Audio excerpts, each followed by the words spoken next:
What I'm about to cover in this video is single-handedly the difference between the founders that I see scaling to, 50, 60, 70, 100, 200, 300, 400K a month, and the people that I see that have been stuck at the same revenue level for the last 12 to 24 months. Like you see people, they come through, I talk to them, they're either, sometimes a client, sometimes just someone in my network that I randomly meet, and they will literally be plateaued for 12 to 24 months.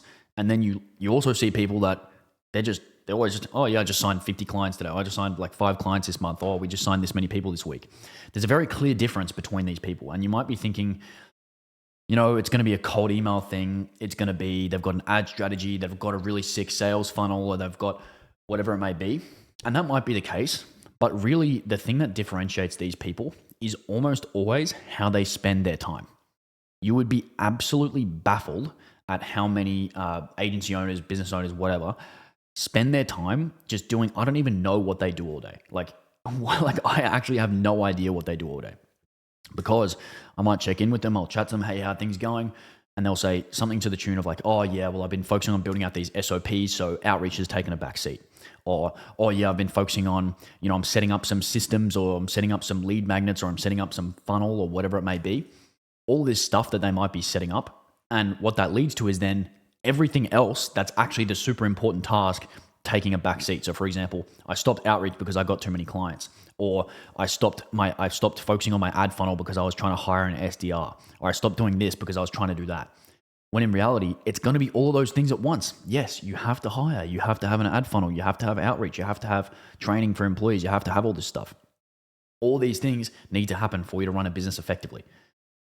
So I don't know how it works where you're focusing on one thing and that leads to everything else that actually moves the business forward taking a backseat for whatever reason. And it's absolutely insane, because you as the founder, of course you're going to be spread too thin. Of course you're going to have all these tasks to focus on. But I don't know how that leads to these people that plateau for so long. They just focus so much time on random stuff. And really the thing that makes it such a problem is because if you're below 100K a month, it's very, very likely that the founder's time is going to be the most valuable resource in the whole company. Because it's not as if you have all this money to spend on a team. It's not as if you're going to have all this stuff in place that's really, really leveraged. A lot of time, the founder's time itself is the main resource of the company, and resources are very limited and very finite. So that means that you're going to have to spend your resources very, very strategically and very, very, consciously. You're going to have to consciously allocate the resources that you have. And that is kind of determined by your strategy. So the people with the best strategy spend their resources the best. But most of the time, the resource spend of people that are plateauing and the resource spend of people that are just on the come up is so bad, because not only are they not being really conscious about where their time's going, they're also just pissing it up the wall and having zero focus on it at all, when they're focusing on things like, I don't even know, like sitting in Slack all day, or, like I said, just somehow focusing on spending all their time building SOPs when that's not really the constraint of the business, which then leads to, like I said, just plateauing forever. And I cannot stress you how important this is. It is your if you're below that level, which I'm assuming most of the people watching these videos would be. Obviously, there might be some people that are outside of that. And even if you're above that level as well, it's never not a problem. It is your number one area of focus, because it is your number one resource is your time. And actually, the thing is, if you're a bigger business, that means your personal time as the founder should be worth more, because your time's more valuable, you have more leverage. So that means you're wasting even more money. If your time's worth $500 to $1,000, $2,000, $10,000 an hour, and you waste time, just doing stupid stuff, that means you're literally burning company resources on fire. And I think the differentiation is that you think it's kind of fine, because if it's your company, you're not really thinking this is burning company resources, but you really have to separate you from the company and really see the company as its own resource and think, what is best for the company right now? What is the strategy that is going to help grow the business? Because if you're not thinking that and you're just pissing this time up the wall, like I said, we just go in this circle of you are pissing time up the wall and wasting years and years and years of time, just because you're focusing on building SOPs, or you're focusing on this and not doing that. There are necessary tasks that need to be done, that need to be predetermined as the highest leverage tasks and then executed on ruthlessly. They need to be ruthlessly executed on. It's that simple. It is that simple. The number one thing that differentiates businesses is how good their strategy is. Strategy is going to be how you allocate resources, and time is your best resource. So if you are pissing that resource up the wall, you have a very bad strategy. And if you have a very bad strategy, you are screwed and you're going to get run laps around. I literally see people that are in the exact same opportunity vehicle, they're in the exact same situation, and then 6 months apart, 12 months apart, 24 months apart, they are leaps and bounds apart from each other.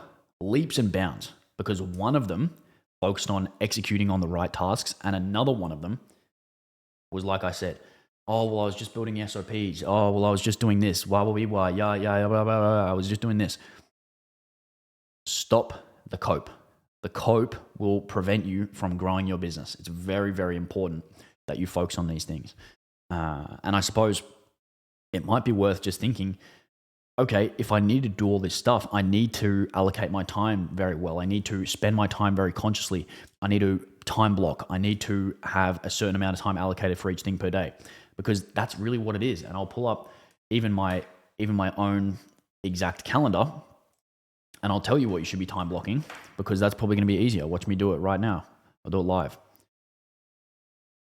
Every single day, you want to be posting to your newsletter. Every single day, you want to be posting in your community. You want to be fixing your email flows. You want to be running calls with clients.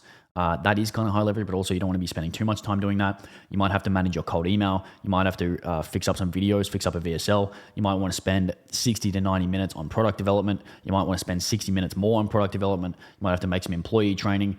These are the sorts of things you want to be doing. And then you're going to be obviously spending a bit of time on your health. And then you're going to be spending some time on your ad funnel. Then you might want to be spending some time on, if you have a webinar, if you have a live workshop, that sort of thing. Or if you have lead magnets to improve, that's really high leverage. If you have content to make, all of these sorts of things. If you have copy to make, then that's important, and that's a high leverage task. And you have to spread it out between those things. You might have 30, 30, 30 in terms of the minute allocation. And if you're thinking, well, I've got other stuff to do, that's what the rest of the time in your day is for. The things I just explained can be done in 4 or 5 hours. If you have 4 or 5 hours of client stuff to do after that, then great, you work 8, 9, 10 hours that day.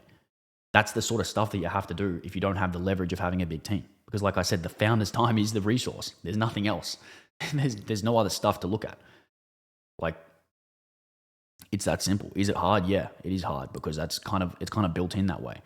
And it never stops being hard either. And I think probably something on YouTube that people don't talk about is that it just does get hard. Like, you just are really busy all the time because you have all these different tasks to do. And you do have to be like, oh, shit, I just set a timer for 30 minutes. That's my time on product dev today. Or that's my time on email flows. Shit, I didn't get that done. Maybe I need to work half an hour extra. Because if hiring someone takes you 12 hours per day for 3 weeks in the time that you would have had allocated towards building an ad funnel or making a lead magnet, then you might not make it.